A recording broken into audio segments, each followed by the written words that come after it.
Venice, city on the water. A place of beauty and romance that attracts millions of visitors every year. Just a few steps from the well-trodden tourist routes, there's a very different Venice, one populated by fascinating creatures.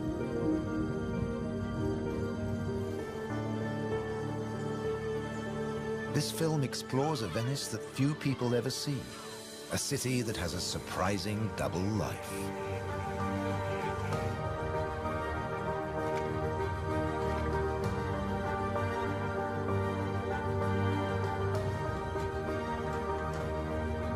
There are secret places and wild creatures in this watery world that most outsiders never discover. In the skies above, on the beaches, and in the canals are the true Venetians that live in every hidden corner of the city and the lagoon.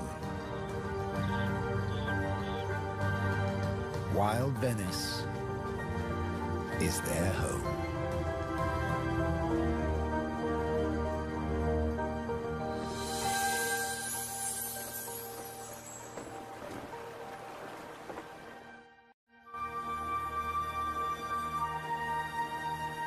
The city of Venice is built on sand, in a lagoon between the sea and the land. First formed from river sediments, man has since created an ecosystem as fragile as Murano glass. Covering 550 square kilometers, it's one of the largest wetlands in the Mediterranean. Flamingos arrived at these Venetian waters quite recently. They crisscross the Mediterranean from North Africa to France's Camargue, to Sardinia, Tuscany, and now Venice.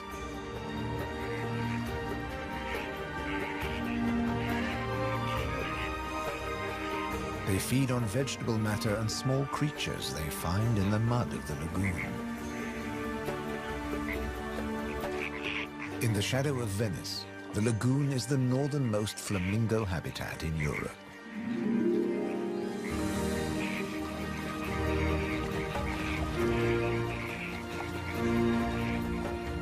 They're here now, but in a few weeks, many will move off again to find richer pickings.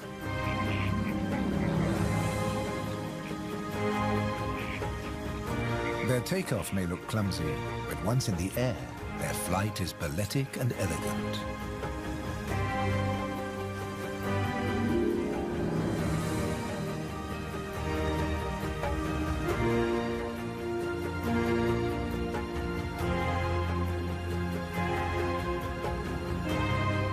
And before too long, they'll return to the safety of this lagoon, tucked between the sea, the city, and the Alps.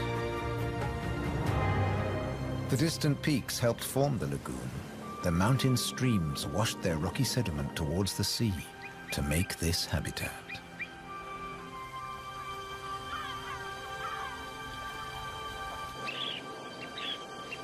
Some of the lagoon's other birds are ready to leave.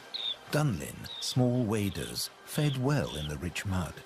They rest on the wooden piles that support the whole of Venice.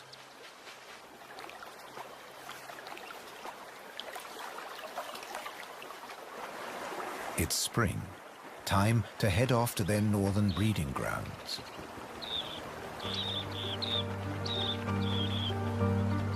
But the cormorants won't be lonely this summer. As the Dunlin fly away, other birds are flocking in. A bird's eye view reveals the full beauty of the lagoon. A labyrinth of uninhabited islands, intertwined canals, and swampy sandbanks.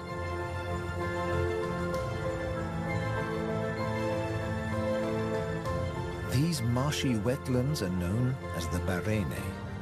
To survive here, plants need to like salt water and flooding. Natural arteries called gabi meander through the brackish gardens, keeping the lagoon alive. The same waters flow through the city. The curving streams between the islands became the magical canals of Venice.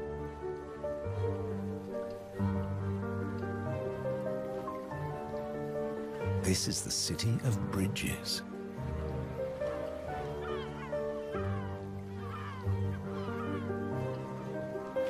Visitors are mesmerized by the romance of the canals and the ancient architecture, and often miss the smaller, wilder sights around them.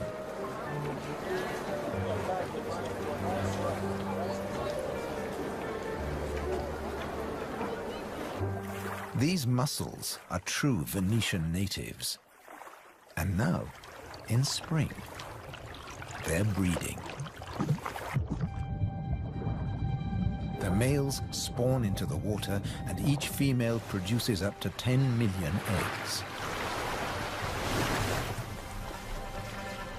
Most of the larvae are eaten by other inhabitants of the canals, but up to 10,000 young shellfish will survive.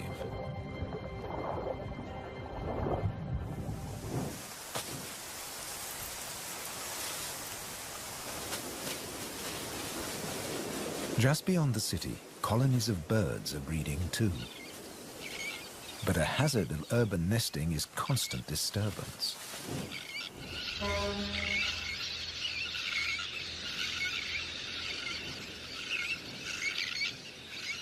Little terns will quickly fly back to their eggs and can miraculously find their own nest scrapes in the crowded colony. Their cousins, the sandwich terns, lay their eggs directly onto the sand. If the terns are disturbed, they have little time for incubating their eggs. The sand won't keep them warm for long.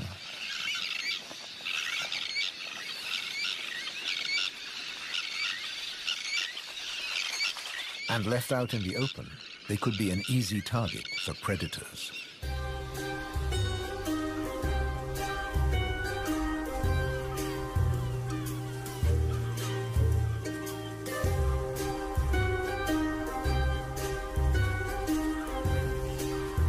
Foxes are the biggest predators hereabouts.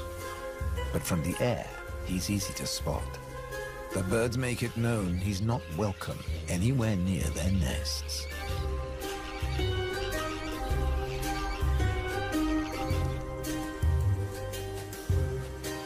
Foxes would rather not get their feet wet. Hunting in these swampy areas is a frustrating business.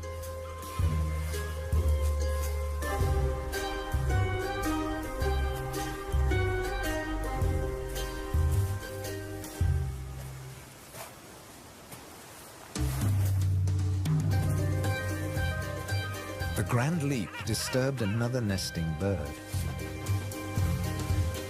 Now it's a question of following the scent.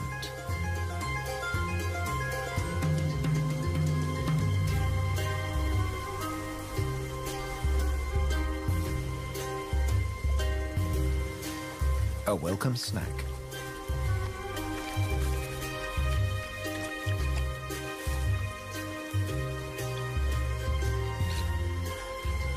Just beyond the sand dunes is the busy colony.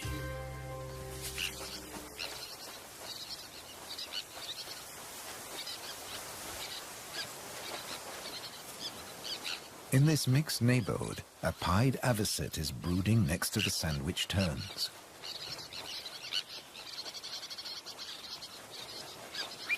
With nests so closely packed, there can be conflicting territorial claims with the common terns.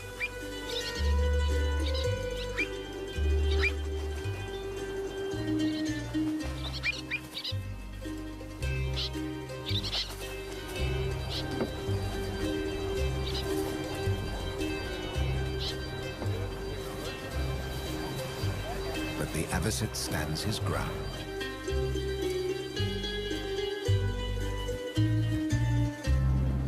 The Grand Canal is the main waterway of Venice, dividing the city in two. It follows the course of the ancient river Brenta that runs from the Alps all the way into the lagoon. It offers a journey through architectural history, starting in the 13th century.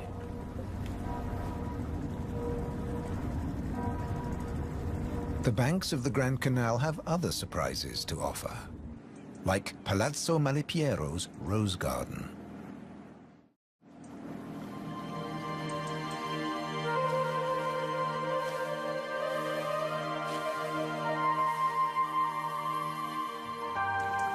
Nestled between the buildings is a hidden paradise.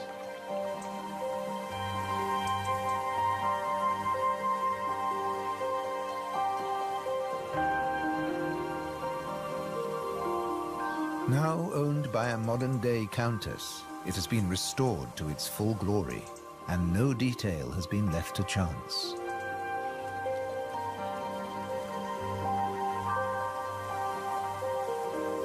With the luxury of space in a city whose every square centimeter is exploited for maximum profit, it's also a sanctuary for many small animals.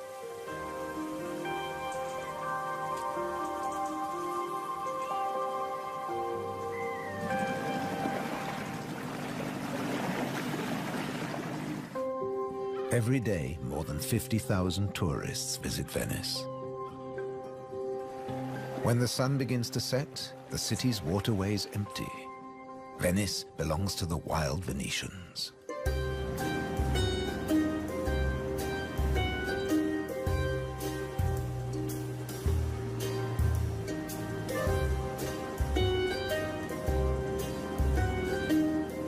Rats prefer to search for food in the cool night air.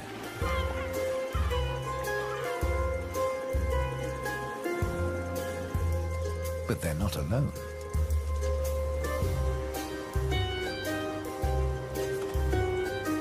Pine martins are hungry too, and rats are on their menu. Pine martins are welcome in the city as they're natural rat catchers.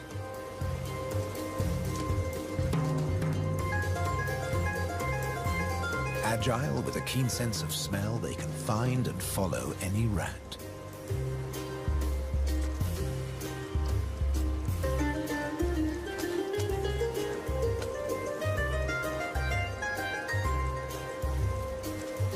But they're endangered too. Since the rat population boomed, ironically, many martins have been killed by rat poison. The rat won the day, and the pine marten has to settle for dessert.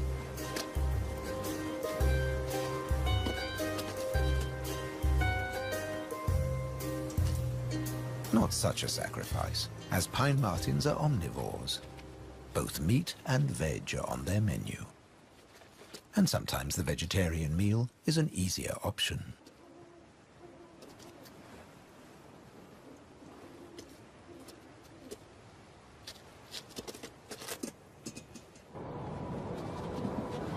As the rat prepares to sleep, the city of Venice is beginning to wake up. The floating vegetable stalls are the first to move into action.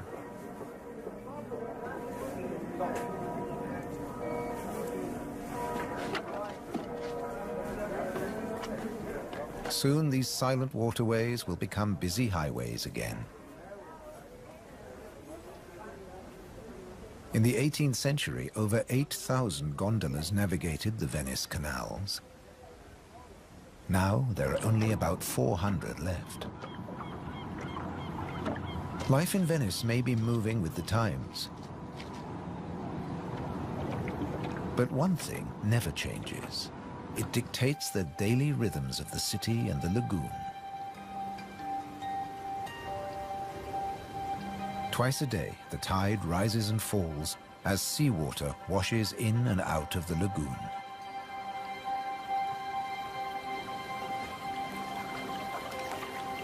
The water level changes by up to 60 centimeters.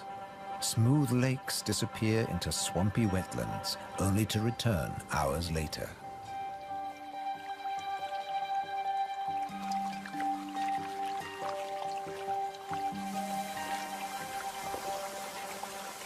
Retreating water levels reveal a surprise. Strange islands that look like complicated water mazes. In fact, they're fisheries at the edge of the lagoon.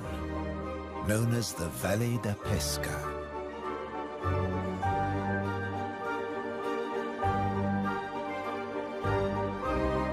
They've been worked by the same families for generations, using a simple but ingenious method.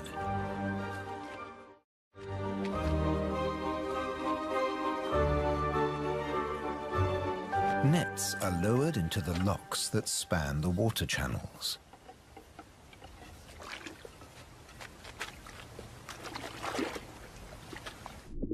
In the springtime, the locks bar the way to the young fish that stream into the lagoon to feed. The fishermen raise the nets and catch the small swarming fish in their thousands.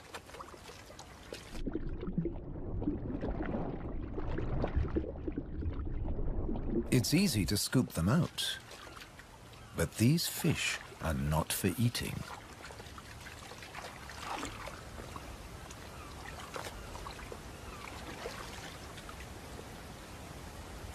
The fishermen place them on the other side of the bars and so trap them in the channels. Here, the spring fish are held under perfect conditions until they grow big enough to harvest.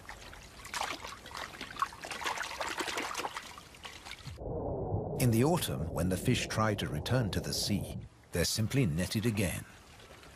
This time, they don't get away. Kingfishers have a more dramatic technique.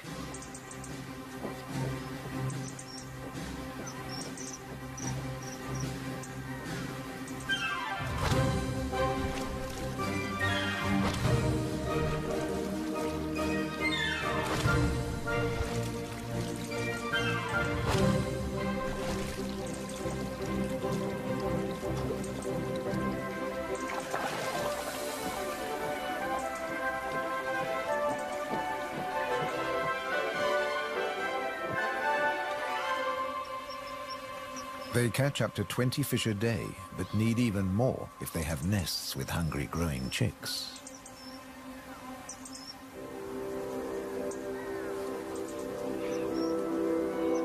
It takes enormous skill, but also violence. A sharp blow to the head stuns the fish. And when it stops wiggling, the kingfisher can turn it round without fear of it escaping.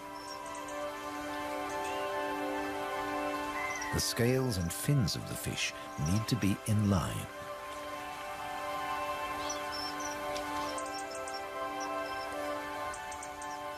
Now it's ready to swallow.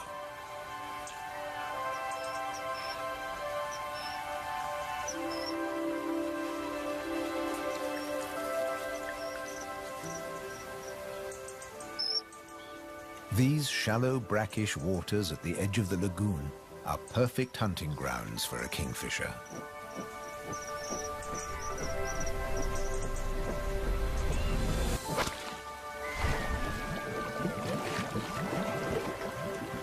But not every dive is successful.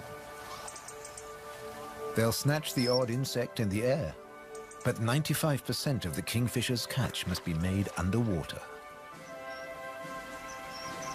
The cormorant has an easier life, as does the little egret. And some don't even get their feathers wet while hunting. There are plenty of fish in the lagoon, but they're not only found in the wetlands. These waters flow through the city too.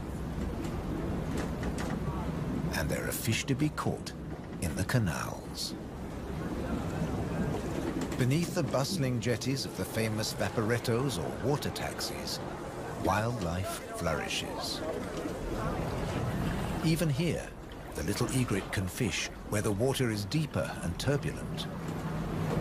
It's not easy to keep an eye on a moving target from a moving base.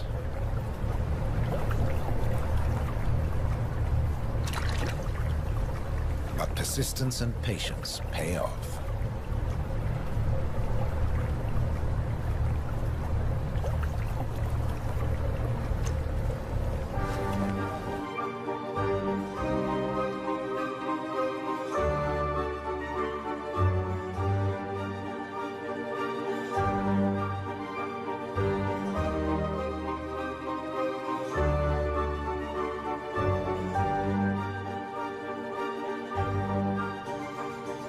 3 narrow inlets connect the lagoon to the sea. They're known as bocche, the Italian word for mouth. In spring, the fish travel into the lagoon because it's shallow, warm, and full of food. And in the autumn, they travel back out to the Adriatic Sea. The lagoon's fishermen understand the rhythms of the sea. But there was one phenomenon that remained a mystery for many years. When they cast their nets into the rich fishing grounds, they were torn to shreds. The fishermen believed that water spirits were grabbing their nets and named the area the Tenue, or Hold Fast. The Hold Fast was in fact a jagged reef, an unexpected and magical aquatic paradise. These unique natural rock formations are similar to coral reefs.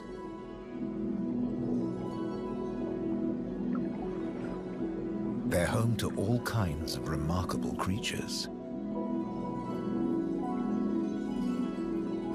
Serpent stars, or marine annelids.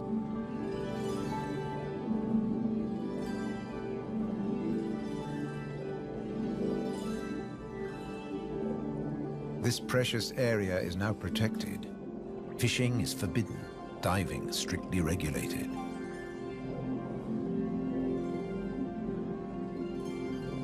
Even harvesting a shellfish delicacy like these canestrelli is banned.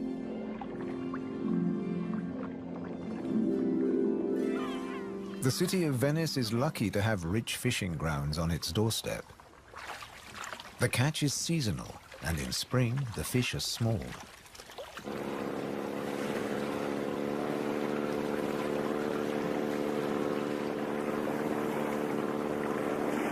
But the fishermen will go out, as long as they can find a buyer. Only the weather can hold them back.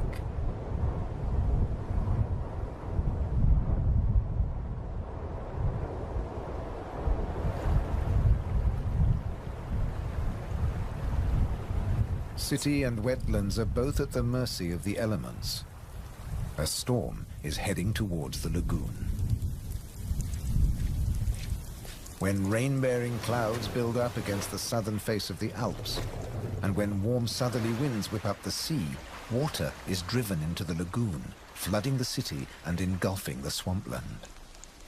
This extreme high tide is known as aqua alta and can be disastrous for ground-nesting birds. Thankfully, it's rare in the springtime. It strikes more often in the autumn. Storms can vanish as fast as they arrive, and the limpid sunlight that Venice is so famous for bathes the city again.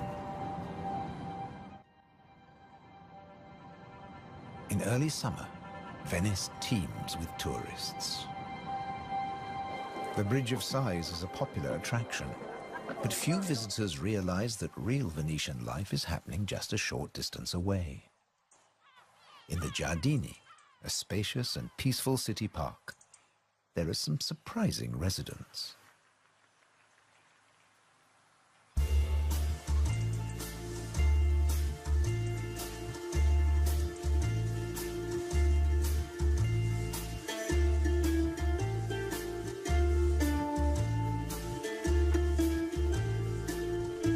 This prehistoric-looking creature is an amorous green toad looking for a mate.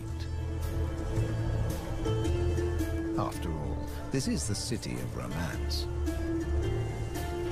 But for a toad, finding a partner in a city isn't always easy. Even a quiet park is full of danger and disruption.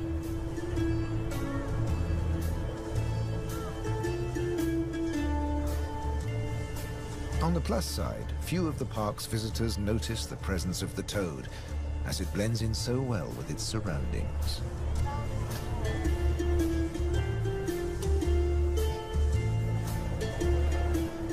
Another of the city's visitors is far more conspicuous. A stark contrast to the ancient buildings it comes to celebrate.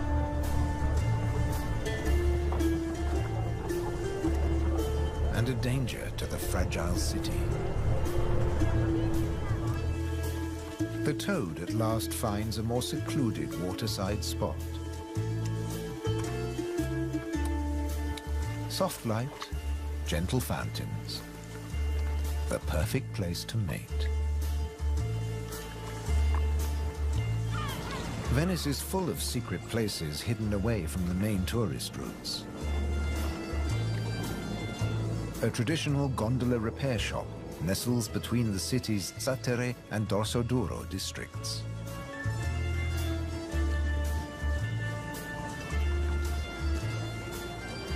Craftsmen repair the boats in the peace of the backwaters. The tranquility also attracts some exotic-looking animals.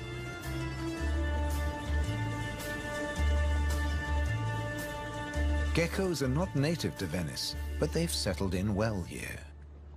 During the day, they'll sun themselves on warm stone.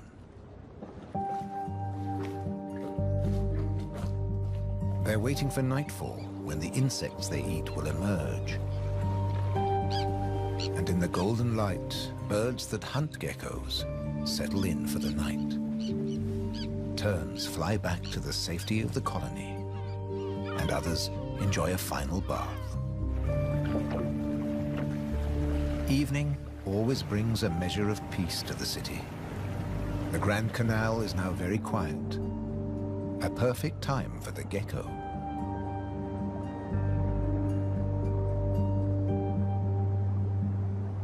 Geckos have evolved specially adapted feet that make them excellent climbers.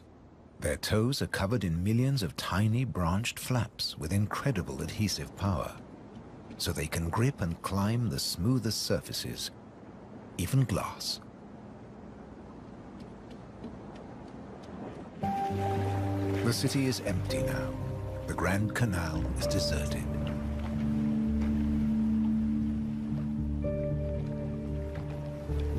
The evening's activity has passed to Venice's bars and restaurants.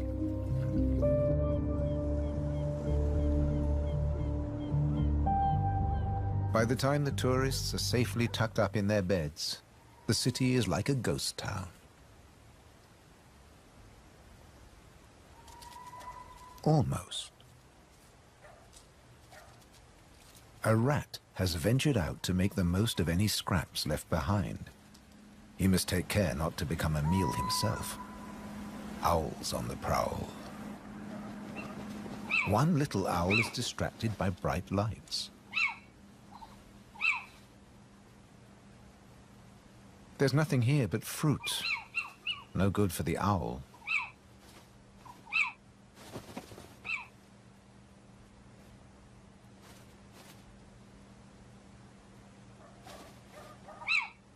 This house call hasn't paid off. Time to make a swift exit. The lucky rat will make it home tonight.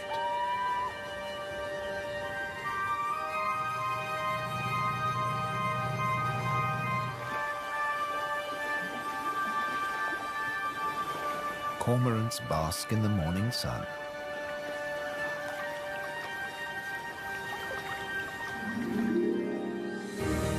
The terns start fishing early. The colony is now a hive of activity.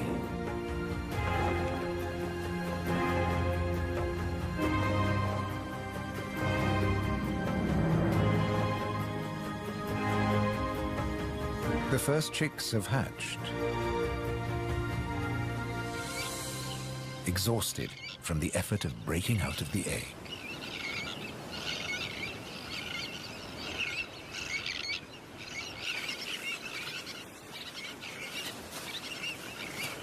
Around them, the colony has turned into a busy Italian restaurant as the adults noisily deliver their food.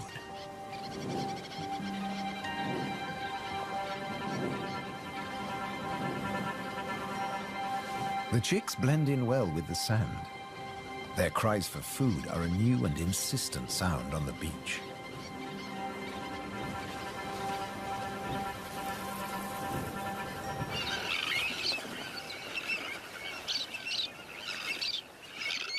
Their calls are echoed by the adults who do nothing else but feed these demanding youngsters.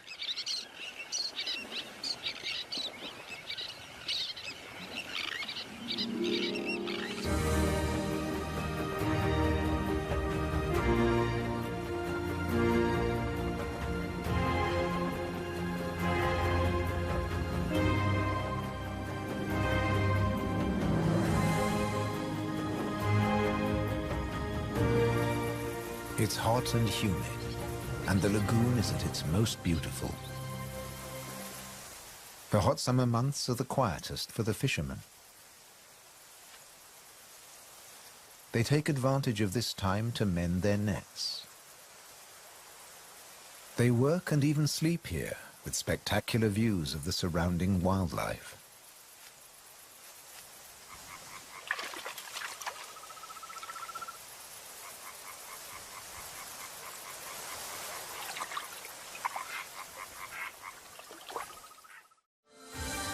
About 8% of the lagoon's surface consists of islands.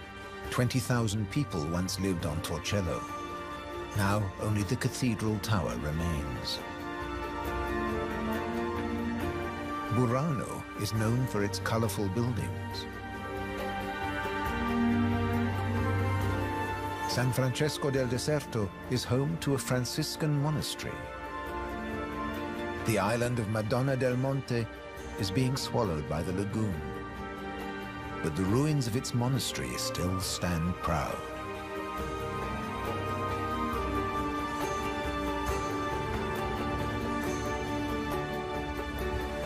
Enchanted places like this are an ideal refuge for wild animals.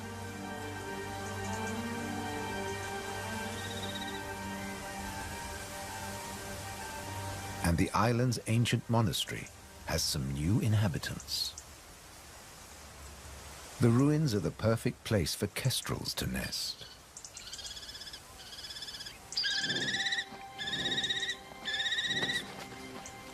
The hungry chicks are nearly as big as the adults and almost ready to fledge. Feeding this brood is a full-time job for both parents.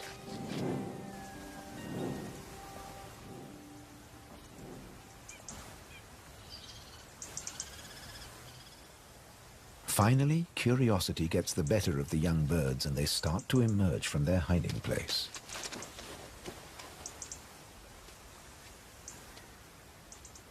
The first nervous explorer is soon followed by a sibling. They wait cautiously on a ledge, while one of the adults watches from afar.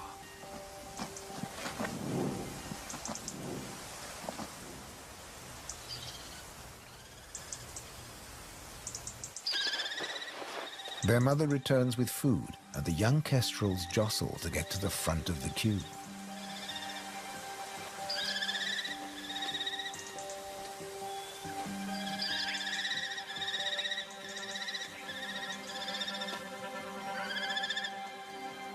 The keenest and the loudest chick is fed first.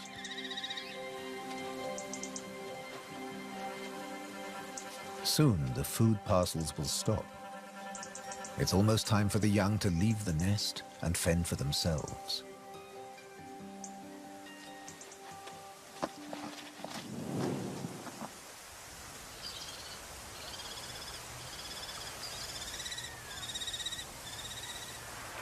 Not all of the lagoon is quite so peaceful. Venice's Lido, with its luxury hotels, is where the human bathers gather.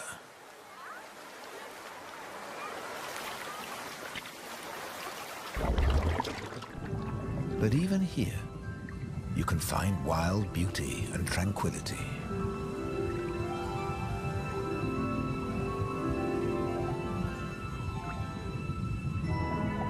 In the Tenue, Venice's reef, one of nature's most delightful performances is in full swing. The squid's mating dance. The pair move together like synchronized swimmers as waves of rainbow colors pulse along their bodies.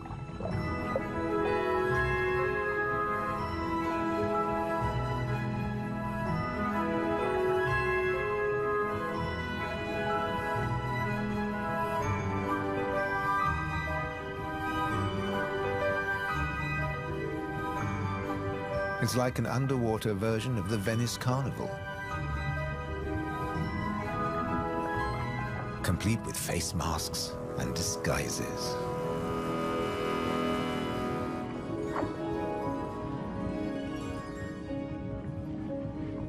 Decorator crabs change their shape by attaching sponges and algae to their bodies.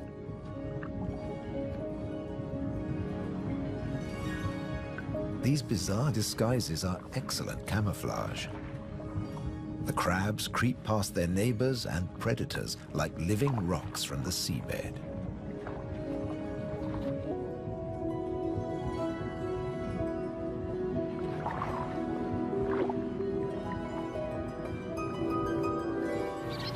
The tern colony just beyond the city is flourishing.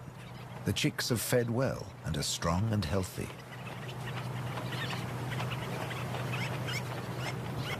The young birds are gathered in a creche, with 1 or 2 adults looking after them all.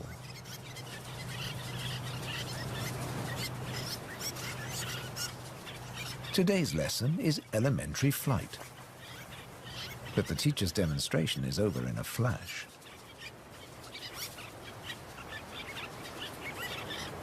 The young birds flap their wings to exercise their growing flight muscles, but they're not ready to take to the air yet.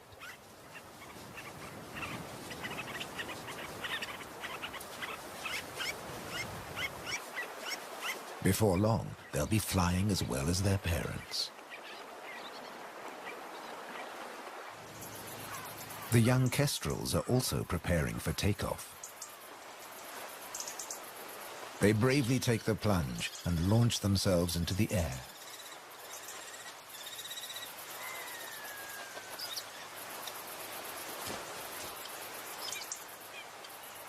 Dropping from a height makes their first flights easier.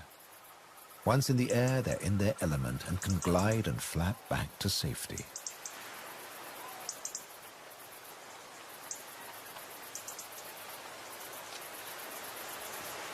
These first flights mark the end of their parental care. Now they have to find their own territory.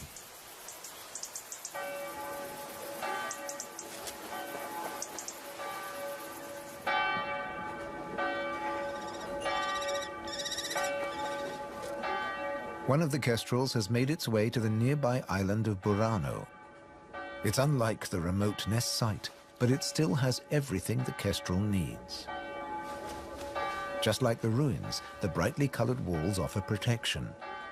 These birds are welcome visitors, and the people here seem happy to have a kestrel watching over them.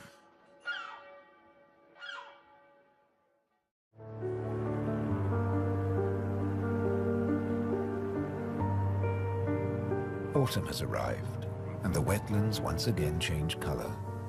A plant called glasswort is responsible for this blush of pink. It flourishes in the swampy salt marshes.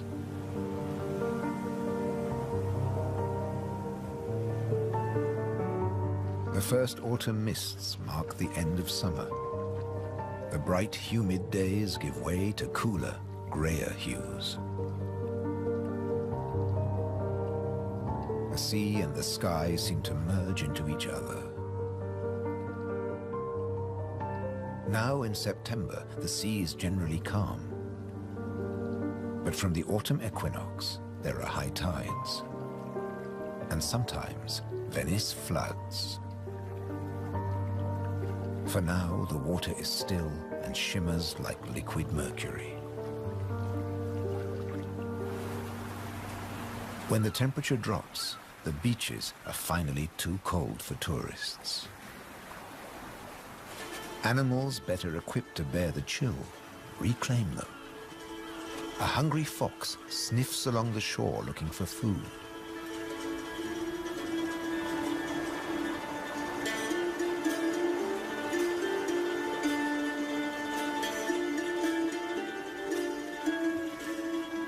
The fox has an excellent sense of smell and can see well in the twilight.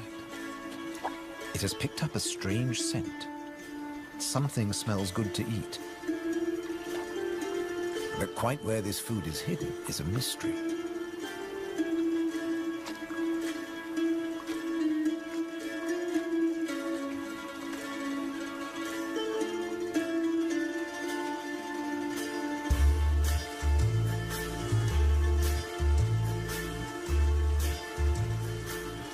Crabs have been crossing the beach, leaving behind a number of trails, and the fox is very confused.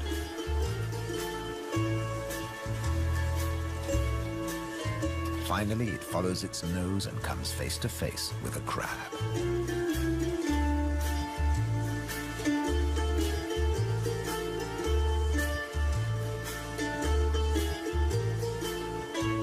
It's an unequal battle, but the crab has the advantage of armor and weapons.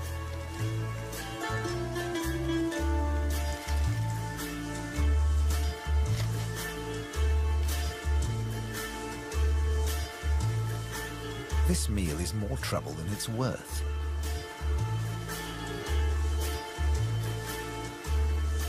There must be easier pickings. The crab, dazed but victorious, moves off to a more secluded place.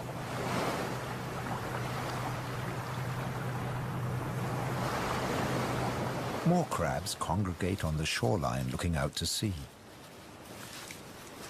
But just across the water, the residents of Venice are having a less comfortable time.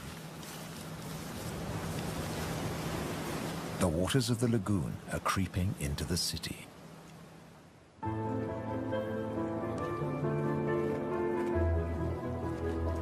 The autumn tides are getting higher, and water is seeping up through every available crack in the stones.